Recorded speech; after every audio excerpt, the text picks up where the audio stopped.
অনেক দিন পর আজকে কলেজ বন্ধ পেলাম, তাই ভাবলাম আজকে বাসায় আমিই রান্নাটা করে নিই। তাতে মায়েরও একটু সাহায্য করা হবে, তাই ছটফট চলে এলাম রান্নাঘরে। মাংসটা তেলে ভাজার জন্য হলুদ লবণ দিয়ে ভালো করে মাখিয়ে নিব, সাথে একটু সামান্য রান্নার তেল দিয়ে দিব।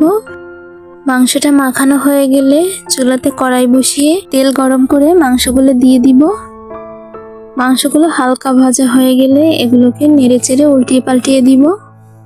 আমার মাংসটা তেলে ভাজা হয়ে গেছে, এবার আমি এটাকে নামিয়ে নিব। মাংস ভাজার তেলেই আমি পেঁয়াজ মরিচ হলুদ লবণ দিয়ে মশলাটা ভালোভাবে কষিয়ে নিব। আমার মশলাটা কষানো হয়ে গেছে, এর ভিতরে আমি আগে থেকে কেটে রাখা আলু দিয়ে দিব, সাথে দিয়ে দিব দুটো তেজপাতা।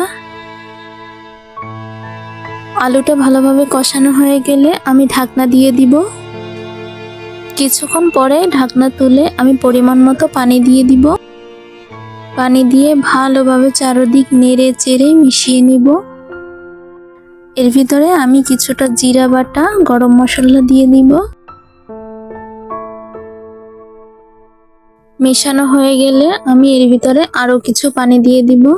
যেহেতু আমি এটাকে ভুনা করব, তো কম পানি দেওয়াটাই ভালো হবে।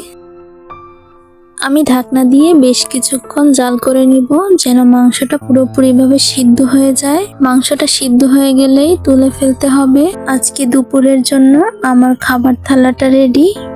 কেমন হয়েছে কমেন্টে অবশ্যই জানাবেন। ভিডিওটা তোমাদের কাছে ভালো লাগলে অবশ্যই লাইক করে দিবে আর চ্যানেলটা সাবস্ক্রাইব করে পাশেই থাকবে।